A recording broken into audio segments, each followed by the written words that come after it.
তরমুজ খেয়ে তরমুজের খোসা কিন্তু আমরা সবাই ফেলে দিই, তবে আজকের এই রেসিপি দেখার পর থেকে দেখবেন তরমুজের খোসা আর ফেলতেই চাইবেন না। এত সুন্দর মোরব্বা তৈরি করে নেওয়া যায় তরমুজের খোসা দিয়ে। একবার এই মোরব্বা খেলে দেখবেন পুরো অবাক হয়ে যাবেন, আর ভাবতেই পারবেন না তরমুজের খোসার মোরব্বা এতটা মজার খেতে। ঘরে থাকা মাত্র 2-1টা উপকরণে ঝটপট বানিয়ে নিতে পারবেন, আর এইভাবে মোরব্বা বানিয়ে সংরক্ষণ করতে পারবেন মাস জুড়ে। নমস্কার বন্ধুরা, নতুন একটা পর্ব দেখার জন্য আপনাদের সকলকে স্বাগত জানাই। আজকে বানিয়ে দেখাবো তরমুজের মোরব্বা। তরমুজ খেয়ে তরমুজের খোসা কিন্তু আমরা প্রত্যেকেই ফেলে দিই, তবে এই খোসা দিয়ে যে এত সুন্দর মোরব্বা তৈরি করে নেওয়া যায় না দেখলে বিশ্বাসই করতে পারবেন না। আর খেতে এতটা ভালো লাগে, বানানো একদমই সহজ, বানিয়ে আপনারা সংরক্ষণও করতে পারবেন অনেকদিন পর্যন্ত। তো চলুন, আশা করছি রেসিপিটি অনেক ভালো লাগবে। তো আজকে এই তরমুজের মোরব্বা তৈরি করার জন্য 2 কিলো ওজনের একটা তরমুজের আমি খোসা নিয়ে নিয়েছি, এই দেখুন। আর এইদিকে যে সবুজ কালারের অংশটা আছে, খোসাটা আছে, এটা একটু আমি ছাড়িয়ে নেব।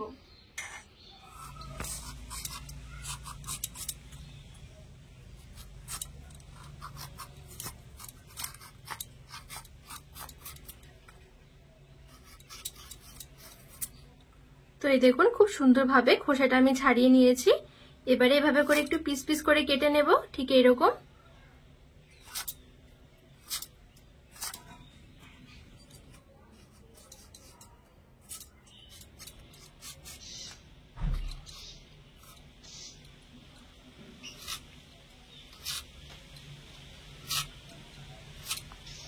তো এই দেখুন, খুব সুন্দরভাবে আমি তরমুজের খোসাটা ছাড়িয়ে এরকম করে কেটে নিয়েছি।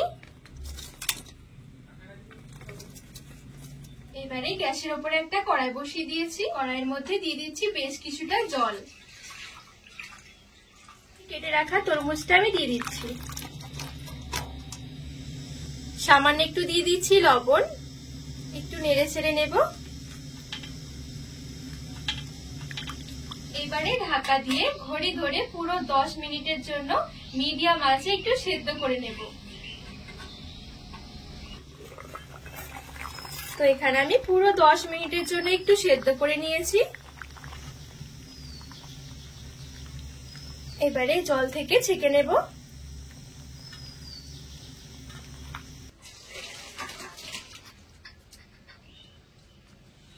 তো এখানে খুব সুন্দরভাবে জলটা আমি ছেঁকে নিয়েছি। এবার আমি আবারও কড়াইয়ের মধ্যে নিয়ে নিচ্ছি। এবারে দিয়ে দিচ্ছি চিনি। চিনি আমি এখানে নিয়েছি 1 কাপ, মানে 200 গ্রাম। এবারে গরম গরম এই তরমুজের উপরে দিয়ে দিচ্ছি, একটু নেড়ে চেড়ে মিশিয়ে নেব।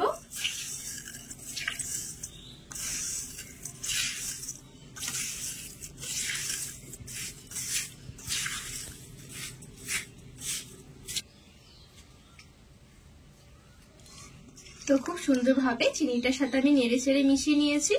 চিনি দেখুন এখন গলতে শুরু করেছে, কিন্তু পুরোপুরি এখনো গলেনি।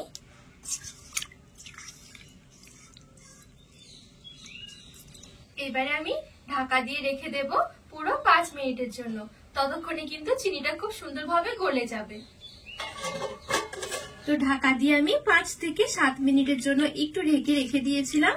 আর এখন দেখুন চিনিটা কিন্তু পুরোপুরি গলে গেছে, গলে জল বেরিয়ে এসেছে।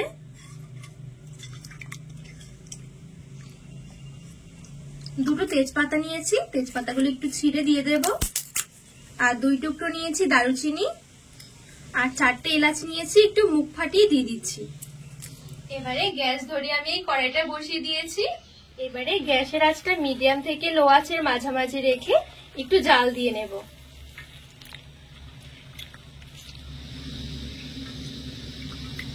আর এখানে জাল করে করে চিনি রসটাকে একদম শুকিয়ে নিতে হবে। গ্যাসের আঁচটা অবশ্যই একদম হালকা রেখে দিতে হবে, মিডিয়াম থেকে লো আঁচের মাঝামাঝি।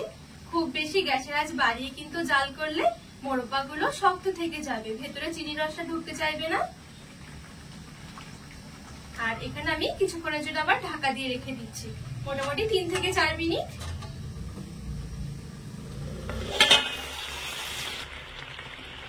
তো এই দেখুন, আমি আরো কিছুক্ষণ মতো এখানে জাল করে নিয়েছি। আর এখন কিন্তু মোরব্বাগুলো খুব সুন্দরভাবে নরম হয়ে গেছে। এবারে এক্সট্রা যে চিনি রসটা আছে সেটা আমি একটু টানিয়ে নেব।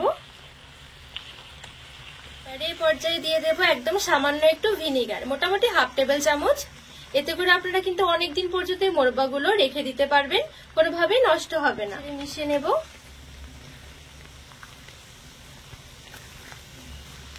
আর চিনি রসটা আরেকটু জাল দিয়ে নেব। আর এই মোরব্বাটা তৈরি করতেও কিন্তু বেশি সময় লাগবে না, অল্প সময়ের মধ্যেই তৈরি করে নিতে পারবেন।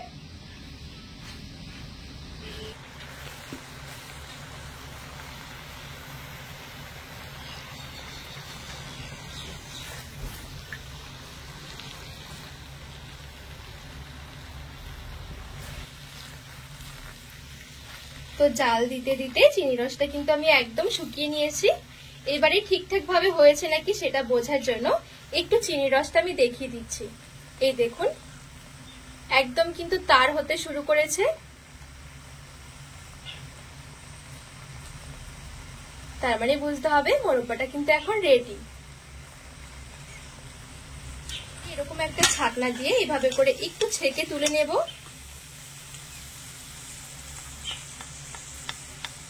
এবারে একটা থালার মধ্যে নিয়ে নিচ্ছি। এভাবে করে ছেঁকে নিলে কি এক্সট্রা যে চিনির রসটা রয়েছে সেটা নিচে পড়ে যাবে। সবটুকু মোরব্বা আমি একটা থালার মধ্যে তুলে নিয়েছি। এবারে এভাবে করে একটু ছড়িয়ে দিচ্ছি।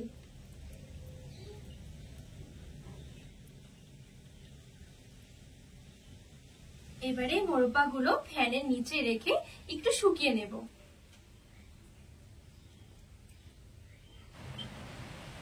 তো এই দেখুন, আমি এখানে কিছুক্ষণ মতন মোটামুটি 1 ঘন্টার জন্য ফ্যানের হাওয়ার নিচে রেখে দিয়েছি। আর 1 ঘন্টা পর দেখবেন খুব সুন্দরভাবে কিন্তু একটু শুকনো শুকনো হয়ে আসবে। এক্সট্রা যে চিনির রসটা ছিল সেটা অনেকটাই টেনে যাবে। এই দেখুন, আর মোরব্বাগুলো দেখতে এই দেখুন কতটা সুন্দর লাগছে আর কতটা স্বচ্ছ কাচের মতন হয়ে গেছে। এই দেখুন, এখন কিন্তু মোরব্বাগুলো একদম পুরোপুরি রেডি। ভালোভাবে ঠান্ডা করে একটা এয়ারটাইট কন্টেনারে ভরে আপনারা রেখে দিতে পারেন। নর্মাল ফ্রিজে কিন্তু 1 বছর ধরে রেখে দিতে পারেন। আর যদি বাইরে রাখবেন তাহলে কিন্তু 1 থেকে 2 মাস মতন ভালো থাকবে। এই দেখুন কতটা সুন্দর লাগছে মোরব্বাগুলো দেখতে। এইভাবে যদি আপনারা একবার মোরব্বা তৈরি করেন দেখবেন তরমুজের খোসা ফেলতেই চাইবেন না, খেতে এতটা ভালো লাগে। এই দেখুন, বাড়ির ছোট থেকে বড় দেখবেন সবারই খুবই পছন্দ হবে। আর ভাবতেই পারবেন না তরমুজের খোসা দিয়ে এত সুন্দর মোরব্বা তৈরি করে নেওয়া যায়, খেতেও ভীষণ ভালো লাগে। তো বন্ধুরা, আজকে এই তরমুজের মোরব্বার রেসিপি আপনাদের কেমন লেগেছে অবশ্যই কিন্তু কমেন্ট করে জানাবেন। আর রেসিপি ভালো লাগলে চ্যানেলটিকে সাবস্ক্রাইব করে পাশে থাকার অনুরোধ রইল।